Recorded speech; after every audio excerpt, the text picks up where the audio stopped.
Hi friends, வணக்கம் and welcome to எங்க வீட்டு சமையல். நம்ம இன்னைக்கு வந்து பித்தம் நீங்கிறதுக்கு ஒரு பாட்டி வைத்தியம் தான் நம்ம செஞ்சு காமிக்க போறோம்.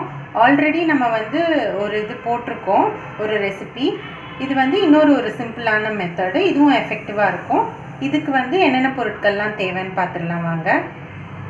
நம்ம இப்போ கொத்தமல்லி ஜூஸ் பார்க்க போகிறோம். இந்த கொத்தமல்லி ஜூஸ் வந்து பித்தத்தை போக்குறதுக்கு ஒரு எளிமையான முறையில் நாங்கள் ஜூஸ் செஞ்சு காட்ட போகிறோம்.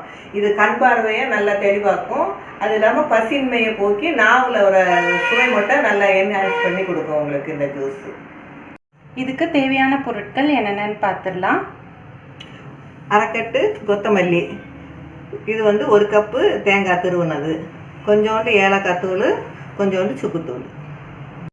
கொத்தமல்லியையும் தேங்காயையும் சேர்த்து நீங்கள் வந்து அரைச்சிக்கோங்க. தேவையான அளவு தண்ணி விட்டு நம்ம அரைச்சிக்கலாம். நம்ம அரைச்சிட்டோம். இப்போ இதை வந்து ஃபில்டர் பண்ணிக்கலாம். நம்ம இப்போ ஃபில்டர் பண்ணிட்டோம். ஸோ ஜென்ரலாக பித்தம் வந்து உங்களுக்கு நிறையா இருந்ததுன்னா உங்களுக்கு தலை சுத்தம், அதுக்கப்புறம் பசி இல்லாமல் இருக்கும், உங்களுக்கு வந்து டைஜஸ்ட் ஆகாமல் இருக்கும். ஸோ அந்த மாதிரி டைம் வந்து நம்ம இந்த ஜூஸ் எடுத்துக்கலாம். இப்போது இந்த ஜூஸ் கூட நம்ம கொஞ்சோண்டு சுக்குத்தூள் ஆட் பண்ண போகிறோம். இது வந்து ஒரு 1/2 ஸ்பூன் அளவு இருக்கும். அப்புறம் ஏலக்காய் தூளும் ஆட் பண்ண போகிறோம். ஸோ இது ரெண்டுமே வந்து நம்ம டைஜஷனுக்கு ரொம்ப நல்லது.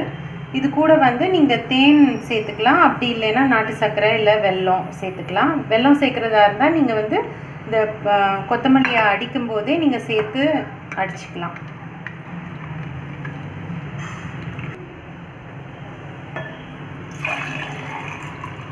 ஸோ நம்மளோட கொத்தமல்லி ஜூஸ் வந்து சூப்பராக தயாராகிடுச்சு. இதை வந்து நீங்கள் உங்களுக்கு பித்தம் வரும்போது நீங்கள் குடிச்சிங்க அப்படின்னா உங்களுக்கு நல்ல எஃபெக்ட் இருக்கும். ஸோ ஜென்ரலாகவே வந்து தனியா இல்லைன்னா கொத்தமல்லி வந்து நம்ம உடம்புக்கு வந்து ரொம்ப நல்லது. பாடியெல்லாம் கிளென்ஸ் பண்ணணும்னு நம்ம கேள்விப்பட்டிருக்கோம். ஸோ இந்த ஜூஸ் வந்து ரொம்ப ஹெல்த்தி. நீங்கள் வந்து இதை முடிஞ்ச வரைக்கும் காலை டைமாக குடிச்சிக்கோங்க, நைட்டாக குடிக்காமல். குடிச்சிட்டு வந்தீங்க அப்படின்னா உங்களுக்கு நல்ல எஃபெக்ட் தெரியும். ஸோ இந்த வீடியோ வந்து யூஸ்ஃபுல்லாக இருக்கும்னு நம்புகிறோம். இது பிடிச்சிருந்ததுன்னா லைக் பண்ணுங்கள், ஷேர் பண்ணுங்கள், சப்ஸ்கிரைப் பண்ணுங்கள். மறக்காமல் பெல் பட்டனையும் டேப் பண்ணுங்கள். அப்போ தான் எங்களோட ரெகுலர் அப்டேட்ஸ் உங்களுக்கு வந்து சேரும். தேங்க்யூ.